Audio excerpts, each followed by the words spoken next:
मैं खड़ा हूँ, ये भलसवा छठ घाट है हमारा, और यमुना किनारे के बाद सबसे ज़्यादा जहाँ पे लोग आते हैं वो भलसवा झील पे आते हैं। लाखों की संख्या में लोग आते हैं और भलसवा झील की साफ़ सफाई का काम हमेशा नवरात्रा से पहले शुरू हो जाता था, क्योंकि ये बहुत बड़ा एरिया है। ये 8 से 10 लाख लोग आते हैं यहाँ पर छठ पूजा में, छठी मैया का पूजा आराधना करने के लिए।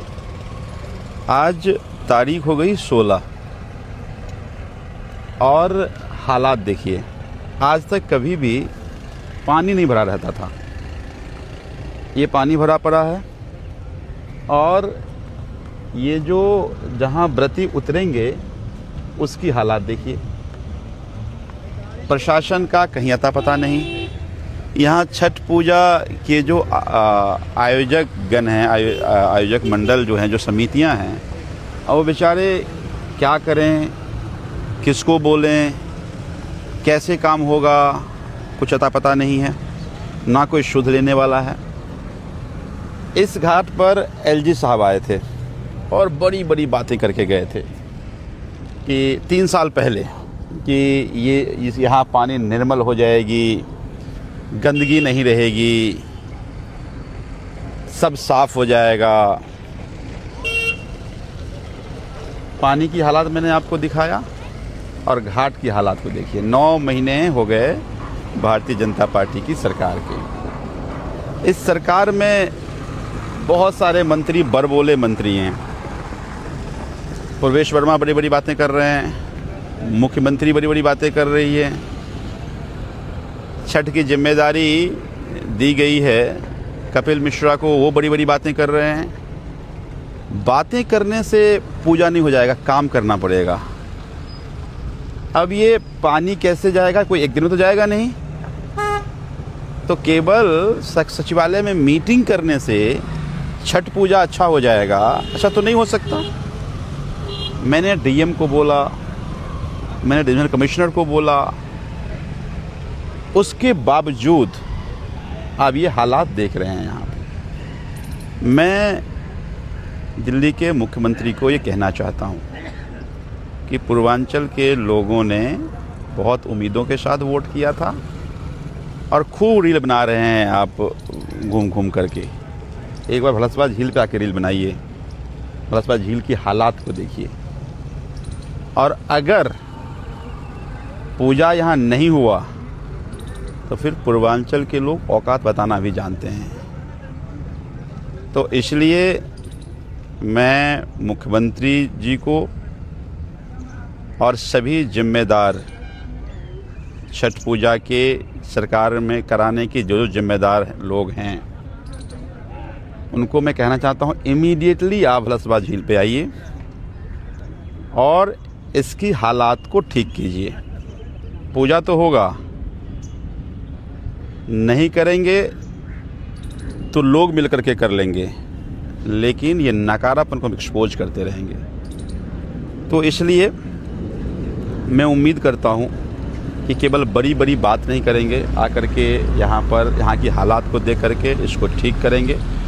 मुझे उम्मीद है कि इस सप्ताह में जो ये हालात है उसको ठीक होगी, और नहीं तो फिर दिल्ली के पूर्वांचल के लोग आकर के सरकार के नकारापन को लोगों के सामने एक्सपोज करके लोग अपने आप कर लेंगे। इसलिए देख रहा हूँ कि सरकार की सक्रियता कितनी है छठ पूजा को लेकर के। ये घाट अपने आप में इसका एक बहुत बड़ा उदाहरण है। मैं उम्मीद करता हूँ कि छठी मैया का पूजा साफ सफाई का पूजा है और आस्था का सबसे बड़ा पर्व है ये। तो आस्था के इस महापर्व के साथ कोई गंदी राजनीति नहीं होगी, मैं उसकी उम्मीद करता हूँ। ये कि हमारे संगठन मंत्री हैं ना समिति में, चेयरमैन साहब सुनील सिंह जी, ये पहले भी ऐसा होता था? ये पहले 2015 से हम लोग कर रहे हैं और कभी ऐसा नहीं हुआ।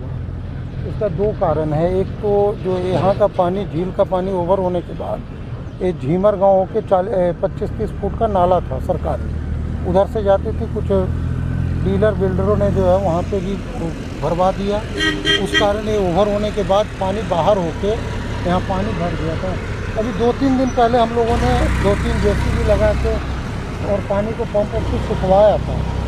अभी परसों रात शाम में 4 बजे बोट क्लब के पास पानी खोल दिया गया, जिससे जो पानी सूखा था वो फिर से भर गया। इतना बुरा हालत हमारे यहाँ कभी नहीं। दूसरे एक आयोजक समिति के पदाधिकारी हैं उदय सिंह जी, तो आपके घाट की भी यही स्थिति है? हमारे घाट की तो स्थिति इससे भी जर्जर हो चुकी है। इसी स्थिति को देखते हुए हमने अपने विधायक जी को यहाँ पर बुलाया और इसको दिखाया। हम इस चीज़ से चिंतित हैं कि पता नहीं इस बार हो भी पाएगा कि नहीं हो पाएगा। तो आपने देखा कि अब चिंता जो आयोजन समिति की इनकी जिम्मेदारी होती है कि व्रती जो आते हैं उनको दिक्कतों का सामना नहीं, तमाम आयोजन करते हैं, टेंट का, लाइट का, वॉलंटियर्स होते हैं ताकि व्रती को दिक्कत ना हो। लेकिन सरकार की तैयारी किस तरह की है? उल्टा इसको ठीक करना तो दूर, बोट क्लब बगल में है, उसके दीवार को तोड़ दिया गया और पानी भर दिया गया। शर्म आनी चाहिए। मैं उम्मीद तो घाट रजिस्टर्ड घाट है। उन्होंने बुलाया था एक बार, एक फार्म भरिए 9 नंबर खिड़की पे, वहाँ फार्म भी भर के हम दिए हुए। 51 नंबर है हमारा। मैं उम्मीद करता हूँ कि ये जितने भी पदाधिकारी हैं, चाहे वो रेवेन्यू के हों और चाहे सरकार के मंत्री हों, इस बात की गंभीरता से लेंगे, नहीं तो फिर इसका अंजाम ठीक नहीं होगा। ये तमाम आयोजक लगातार 1 महीने से तैयारी करते हैं, लेकिन ये हालात अभी तैयारी करने लायक नहीं हैं, तो सब परेशान हैं। कम से कम उनकी परेशानी को समझ लीजिए और अपनी गंदी राजनीति का भेंट छठ पूजा को ना चढ़ाइए।